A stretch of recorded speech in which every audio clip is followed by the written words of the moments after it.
Hello student, स्वागत है आपका आईसीटी वर्चुअल क्लासेस में। मैं हूं कविता, बायो टीचर। उम्मीद करती हूं आप सभी अच्छे होंगे। न्यू करेंगे अपना चैप्टर जिसमें हम बात कर रहे हैं रेस्पिरेशन। तो रेस्पिरेशन में अभी तक हमने समझा है कि हमें पढ़ना क्या है। रेस्पिरेशन में आपने कहा ग्लूकोज। रेस्पिरेशन में आप क्या पढ़ेंगे?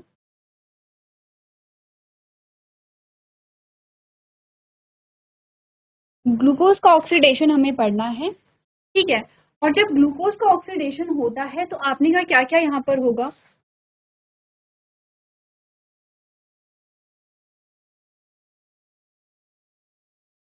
एनर्जी रिलीज होगी और हीट भी रिलीज होगी। एक तो चीज हमने ये कही थी।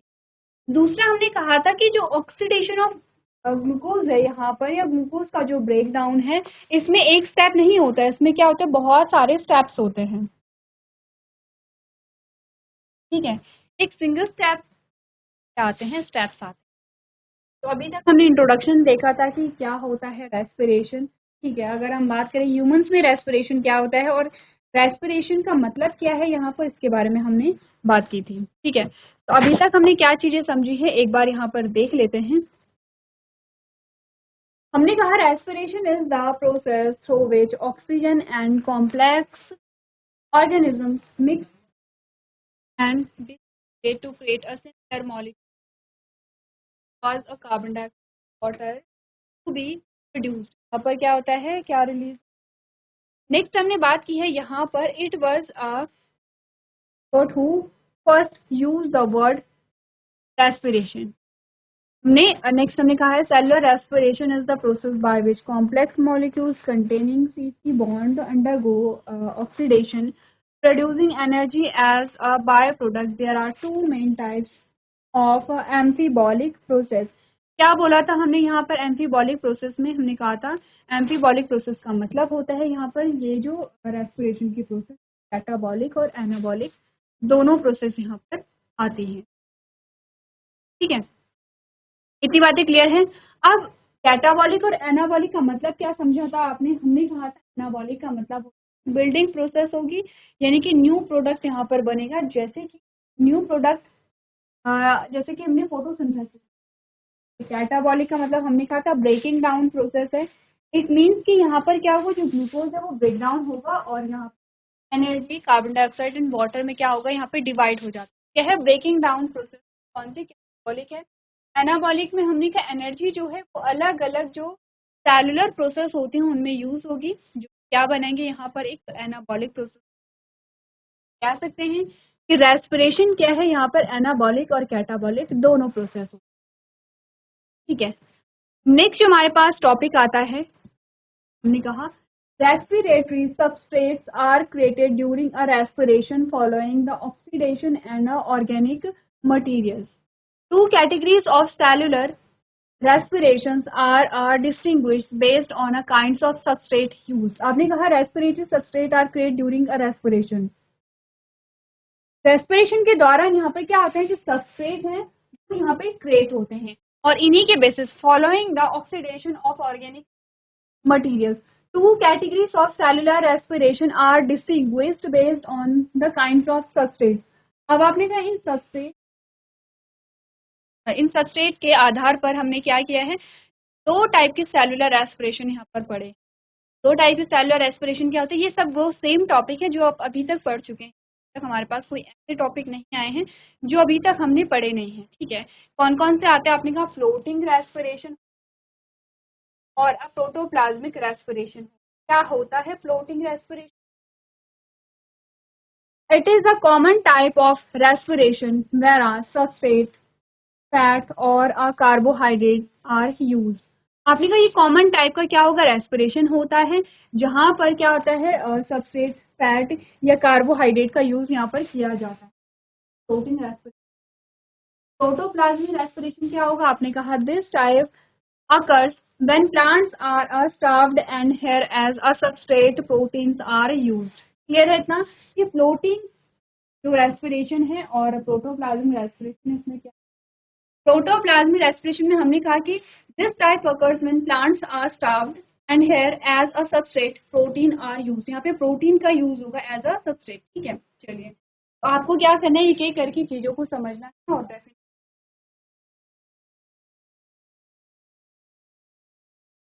चलिए, अब हमारे पास ये जो बेसिक सी चीजें हैं इनसे हटकर एक क्वेश्चन आपके पास आते हैं कि क्या प्लांट्स में ब्रीथिंग होती है।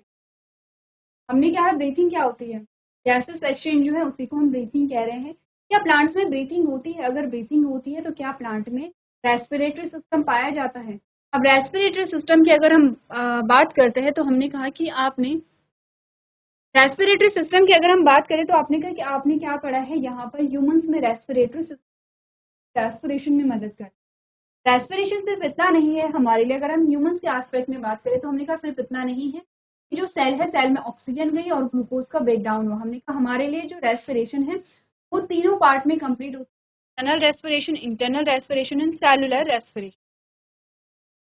तो एक रेस्पिरेशन हमने पढ़ा है सिर्फ इतना, एक सेल ये है, इसमें ग्लूकोज है, इसमें ऑक्सीजन ऐड होती है, एनर्जी बनी, ठीक है, कार्बन डाइऑक्साइड बना, प्लस वाटर रिलीज होता है। हमने कहा रेस्पिरेशन सिर्फ इतना नहीं है, अगर हम रेस्पिरेशन को दिखाते हैं तो कैसे हमने दिखाया रेस्पिरेशन को।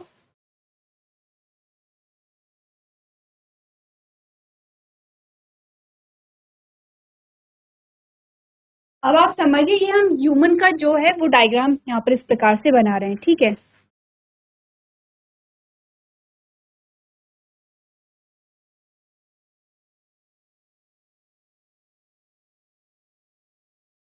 ये डायग्राम में क्या चीजें बन रही हैं ये आपको अच्छे से समझ आ जाना चाहिए, ठीक है।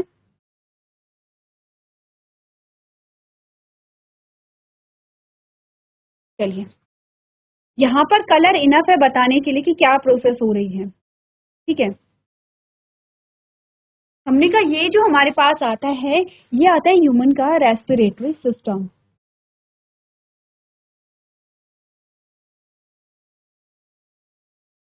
ये हमारे पास ह्यूमन का रेस्पिरेटरी सिस्टम आता है। आपको पता है कि यहाँ पे जो स्टार्ट है वो कहाँ से होगा, नॉस्ट्रल, नॉस्ट्रल से नेजल कैविटी, नेजल कैविटी से आपने कहा कि आपके क्या आते हैं, फेरिंक्स, फेरिंक्स भी यहाँ पर आएगा, लेकिन हमने कहा ट्रैकिया आता है। ट्रैकिया दो पार्ट में डिवाइड हो जाता है, जिसे हमने क्या कहा, ब्रोंकाई कहा। ब्रोंकाई डिवाइड होता है फिर से ब्रोंकियोल में, लास्ट हमारे पास टर्मिनल ब्रोंकाई आएगा जिसमें लगी होगी एल्वेलाई। एल्वेलाई क्या करेगी, गैसेस एक्सचेंज में मदद करेगी। यहाँ पर एक्सटर्नल रेस्पिरेशन हो गया, यहाँ पर इंटरनल रेस्पिरेशन हो गया, यहाँ पर सेलुलर रेस्पिरेशन हो गया है। क्लियर है यहाँ पर। अब हमने कहा कि यहाँ से तो ऑक्सीजन ट्रैवल कर रही है, ये तो क्या करेगी, ऑक्सीजन ट्रैवल करेगी अलग अलग जगह, और यहाँ से जो ट्रैवल करेगा वो कार्बन डाइऑक्साइड करेगा। तो एरो देखिए आप, ठीक है, एरो पे ध्यान देना है आपने। कितना आप समझते हैं, ये हम छोटी क्लासेस से पढ़ते चले आए। तो ये चीजें हम क्यों पढ़ रहे हैं, हमने कहा ह्यूमंस है उसमें तो एक प्रॉपर क्या होता है, रेस्पिरेटरी सिस्टम होता है और वहां पर रेस्पिरेशन हो रहा है। क्वेश्चन क्या आया था, क्या प्लांट्स में रेस्पिरेशन होता है। अगर होता है तो हमने कहा, अगर नहीं होता है तो हम ये चैप्टर क्यों पढ़ रहे हैं। नाम ही आपके पास ऐसा है कि आपके पास आंसर आना चाहिए कि हाँ रेस्पिरेशन होता है, तभी तो हम प्लांट्स में रेस्पिरेशन पढ़ रहे हैं। प्लांट्स में रेस्पिरेशन होता है, प्रोसेस सेम होगी। ध्यान रखिए, जैसे हमने ऑक्सीजन है उसे इनटेक किया गया है और जो कार्बन डाइऑक्साइड है उसे एक्सेल किया गया है। सेम प्रोसेस प्लांट में भी होती है, इसीलिए कहा गया है कि कार्बन जो फोटोसिंथेसिस है वो क्या है, यहाँ पर रेस्पिरेशन के अपोजिट प्रोसेस हो रही है। तो हमने कहा सेम प्रोसेस प्लांट में भी होगी, जैसे कि में होती है ह्यूमंस में होती है। क्या प्लांट्स में भी इस प्रकार से रेस्पिरेटरी सिस्टम होगा जैसे कि ह्यूमंस में होता है। ये तो क्या है, ह्यूमन का रेस्पिरेटरी सिस्टम है, इसी प्रकार से क्या चल रही है, प्रोसेस चल रही है। अब ये जो डायग्राम है आप तब पढ़ते हैं जब आप हार्ट के बारे में पढ़ते हैं, बट हम बता रहे गैसेस एक्सचेंज कहाँ पर हो रहा है, जिसमें आपने कहा आपका एक्सटर्नल रेस्पिरेशन हमें दिखाना है, ये आपका एक्सटर्नल रेस्पिरेशन है, ये आपका इंटरनल रेस्पिरेशन है, और थर्ड नंबर पे आपका सेलुलर रेस्पिरेशन। तो हमने कहा कि हाँ प्लांट्स में भी क्या होता है, रेस्पिरेशन की प्रोसेस होती है, लेकिन क्या प्लांट्स में इसी प्रकार का जो रेस्पिरेटरी सिस्टम है वो पाया जाता है। तो इसका आंसर है, देख लेते हैं, ये है प्लांट, ठीक है, यहाँ से निकली है इस प्रकार से।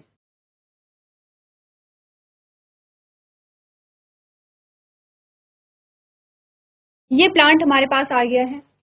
बेसिकली एक नॉर्मल प्लांट का जो डायग्राम है हम इसी प्रकार से देखते हैं। ये इसके रूट्स हैं, यही तो आपने पढ़ा है। आपने पढ़ा रूट सिस्टम है, शूट सिस्टम है, आपको कुछ अलग से कोई स्ट्रक्चर दिखाया गया है जो रेस्पिरेशन में मदद करता होगा। रेस्पिरेशन का मतलब क्या कहते हैं कि गैसेस एक्सचेंज भी हम कह सकते हैं, यही तो हो रहा है। हमने कहा रेस्पिरेशन का मतलब क्या हम कह सकते हैं कि गैसेस एक्सचेंज हो रहा है। आप हर जगह पे देखें यही हो रहा है कि ऑक्सीजन को इनहेल किया जा रहा है, ऑक्सीजन को लिया जा रहा है, कार्बन डाइऑक्साइड छोड़ा जा रहा है। ठीक है, तो क्या यहाँ पर ऐसा है कि गैसेस एक्सचेंज की जगह यहाँ पर आपको दिख रही होगी। ध्यान से आपने अगर कोई चैप्टर हमने जब बात की है प्लांट्स के बारे में, बात की है फोटो के बारे में, और अगर आपने ध्यान से पढ़ा होगा तो फोटोसिंथेसिस में ही आपको इसका आंसर मिल। हम बात कर रहे हैं अगर गैसेस एक्सचेंज की, तो क्या आप जानते हैं कि गैसेस एक्सचेंज प्लांट में कहाँ से होता है? लीफ होती है। लीफ का डायग्राम जब हमने देखा था, लीफ का टीएस जब हमने देखा था, तो हमने इस प्रकार से डायग्राम बनाया था।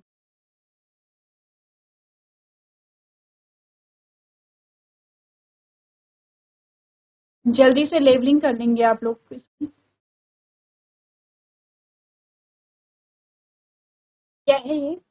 क्यूटिकल। क्या आता है? Upper epidermis.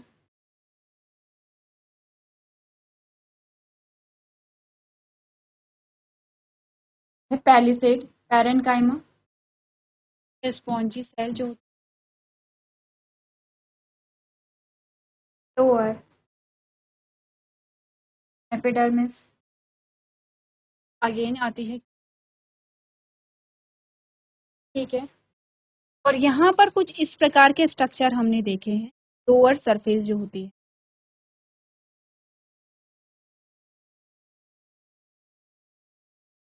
क्या कहा था हमने इन स्ट्रक्चर को? अपर सरफेस पे भी होते हैं लेकिन कम होते हैं कंपेयर टू लोअर सरफेस। ठीक है, अपर सरफेस पे भी। क्या कहा गया? हमने इन्हें कहा था, या इन्हें कहा था रंध्र। चलिए, अब जल्दी से बताइए कि रंध्र का क्या फंक्शन हमने देखा है। ठीक है, जल्दी से आपको बताना है कि जो स्टोमेटा है उसका फंक्शन आपने कैसे देखा था। क्या पढ़ा था हमने? हमने कहा था एक स्टोमेटा है,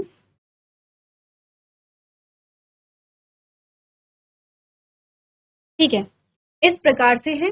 इसमें हमने कहा ये गार्ड सेल होती हैं जिसे हम स्मॉल में जी सी कह देते हैं। G for guard, C for cell. ठीक है, गार्ड सेल है। और ये हमारे पास आता है स्टोमेटा।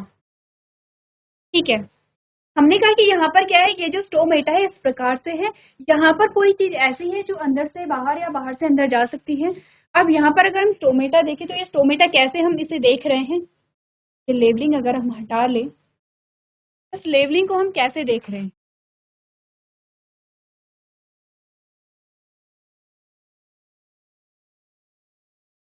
इस प्रकार से देख रहे हैं। ठीक है, ये पत्ती है, पत्ती की लोअर सरफेस पे हमने कहा स्टोमेटा है। क्लियर है? अब ये जो स्टोमेटा है, क्या ऐसा है कि अंदर से कुछ चीजें बाहर और बाहर से कुछ चीजें अंदर आ सकती हैं? रेस्पिरेशन का मतलब अगर हम समझे तो हमने कहा गैसेस एक्सचेंज यहाँ पर अगर हो रहा है, सबसे पहले हम बात करेंगे किसके।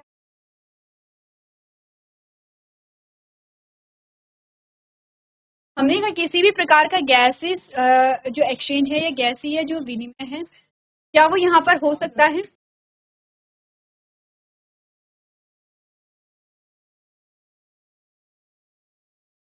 चलिए, अगर हमने कहा अगर क्या हो कि यहाँ पर ये जो स्टोमेटा अभी कैसे क्लोज है या ओपन है, हमने कहा ये अभी क्लोज होगा। ठीक है, स्टोमेटा की ये कैसी होगी, यहाँ पे क्लोज है स्टोमेटा, यहाँ पर आपका क्लोज होगा।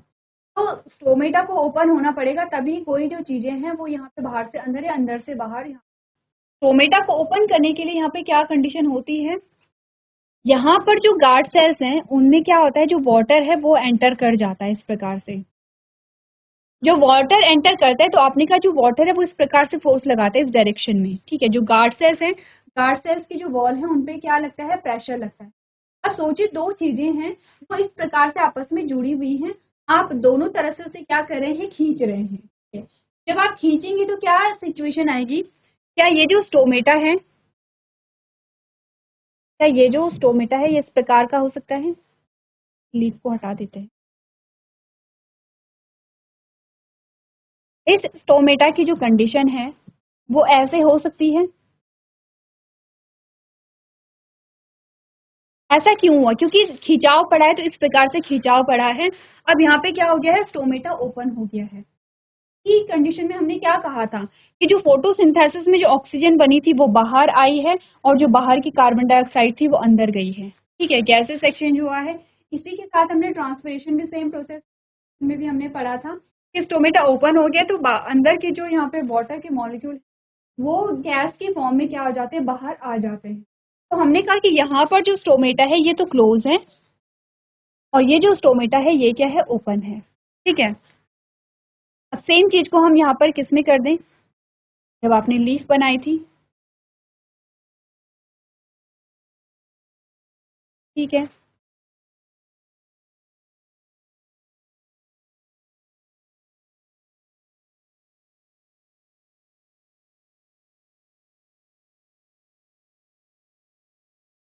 ठीक है, इस प्रकार के हैं। अब आपको ये समझ आ रहा है कि लीफ कहाँ पर है और जो यहाँ पे स्टोमेटा है। आगे बढ़ते हैं और हमारे क्वेश्चन का आंसर से हम पढ़ते हैं कि क्या स्टोमेटा में क्या प्लांट में क्या होती है? प्लांट ब्रीथिंग की प्रोसेस होती है। आपने कहा in case of plant there is no unique breathing और गैस एक्सचेंज सिस्टम। हमने कहा अगर हम प्लांट की बात करें तो यहाँ पे कोई अलग से गैसेस एक्सचेंज के लिए या फिर गैस विनिमय के लिए कोई अलग से सिस्टम नहीं है यहाँ पर। ठीक है, during respiration plants need oxygen and release carbon dioxide. क्या बात हमने की है? हमने कहा कि रेस्पिरेशन के दौरान क्या होता है? प्लांट्स को ऑक्सीजन की रिक्वायरमेंट होगी। यही तो रेस्पिरेशन में यही बात है, ऑक्सीजन की रिक्वायरमेंट है, कार्बन डाइऑक्साइड को बाहर रिलीज किया जा रहा है। तो आपने कहा कि रेस्पिरेशन के दौरान क्या होता है? प्लांट को ऑक्सीजन चाहिए होती है। अब ध्यान दीजिए, अभी तक हमने पढ़ा था कि जो प्लांट्स है वो क्या करते हैं? ऑक्सीजन को रिलीज करते हैं, लेकिन ऑक्सीजन को कंज्यूम भी करते हैं। यही एक रीजन है, आपने एक फिनोमेना पढ़ा होगा कि रात को पेड़ों के नीचे नहीं सोना चाहिए। तो यहीं से उसका आंसर आपको मिलेगा, उसका एक साइंटिफिक। हमने कहा during respiration plants need oxygen and release carbon dioxide, यानी कि रेस्पिरेशन के दौरान, श्वसन के दौरान पौधों को ऑक्सीजन की आवश्यकता होती है और ये क्या करते हैं? ऑक्सीजन को कंज्यूम करेंगे, कार्बन डाइऑक्साइड को रिलीज करेंगे। Plants use their lenticels and stomata to facilitate the exchange of gases. यहाँ पर प्लांट्स क्या करते हैं? स्टोमेटा जिसे रंध्र अभी हमने बात की और लेंटिकल्स का यूज करते हैं गैस विनिमय के लिए with only a small amount of gases moving from one area of the plant to another। आपने कहा यहाँ पे स्मॉल अमाउंट ही गैसेस का क्या होता है? एक्सचेंज होता है। अब एक चीज ध्यान रखिए, स्टोमेटा तो आपने अभी पढ़ा है कि स्टोमेटा क्या होते हैं, तो लेंटिकल्स क्या होते हैं? लेंटिकल्स छोटे छोटे छिद्र ही होते हैं जो कहाँ पाए जाते हैं? तनों में पाए। आपने कहा plant don't need a lot of gases to exchange और a multiple requirements to proceed through respiration. आपने कहा ऐसा नहीं है, जैसे हमें क्या होता है, हम हर टाइम क्या करते हैं? सांस लेते हैं, तो सांस लेते रहते हैं, रिदमिक प्रोसेस होती है। ऐसा नहीं कि प्लांट्स को बहुत सारी गैस यहाँ पर रेस्पिरेशन। ठीक है, तो आपका जो आंसर है कि क्या प्लांट में ब्रीथिंग प्रोसेस होती है? आपने कहा हाँ होती है। कैसे होती है? आपने कहा स्टोमेटा होते हैं, जो लेंटिकल्स होते हैं, इनके द्वारा स्टोमेटा ओपन एंड क्लोज होता है और उसी के द्वारा यहाँ पर गैसेस एक्सचेंज की जो प्रोसेस है वो होती है। चलिए पर आप लोग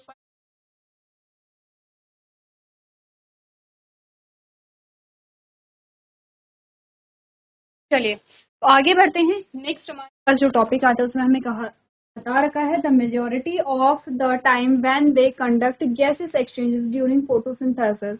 यानी कि जो मेजोरिटी गैस एक्सचेंज होता है वो फोटोसिंथेसिस के दौरान हो सकता है, क्योंकि हम जानते हैं since oxygen is release during photosynthesis together with energy, it is not required to come from the outside world. The synthesis of biomolecules and other biological processes can make use of the 50% of total energy generated during the respiration। क्या बोला है? The synthesis of biomolecules and biological process can make use of the 50% of total energy generated during the respiration। respiration के दौरान जो 50% energy release होती है वो यहाँ पर आपने कहा कि जब बायोमोलिक्यूल्स एंड जो बायोलॉजिकल प्रोसेस है वो यहाँ पर इसे यूज कर सकते हैं। One can use the carbon created during a respiration, a precursor, to aid in the creation of other chemicals found in the cell. Next हमारे पास जो आता है वो है टाइप्स ऑफ रेस्पिरेशन। तो टाइप्स ऑफ रेस्पिरेशन में हमने दो प्रकार के रेस्पिरेशन पढ़े, एरोबिक रेस्पिरेशन, एनारोबिक रेस्पिरेशन। अब हम रिलेट करेंगे, ठीक है, क्योंकि आपने ह्यूमंस में भी रेस्पिरेशन पढ़ा है, आप प्लांट्स में भी रेस्पिरेशन पढ़े, तो आप यहाँ पे रिलेट करते चले जाएंगे। ह्यूमंस में हमने कहा था कि क्या होता है, यहाँ पे एरोबिक रेस्पिरेशन ही होता है। इन केस ऑफ एनारोबिक रेस्पिरेशन यहाँ पे प्रोडक्ट में थोड़ा चेंजेस हो जाता है। अगर हमने कहा कि एरोबिक रेस्पिरेशन हुआ, अगर हमने कहा कि एरोबिक रेस्पिरेशन हुआ, तो एरोबिक रेस्पिरेशन का जो प्रोडक्ट होता है, पहला हम एरोबिक रेस्पिरेशन की बात कर रहे हैं, इसका जो प्रोडक्ट होता है वो है एनर्जी, कार्बन डाइऑक्साइड और H2O। दूसरा अगर हम एनारोबिक की बात करें, एनारोबिक का मतलब क्या हुआ, एरोबिक का मतलब इनके प्रेजेंस में, एनारोबिक का मतलब इनके एब्सेंस में। ऑक्सीजन के एब्सेंस में जो प्रोडक्ट होता है वो यहाँ पर है एनर्जी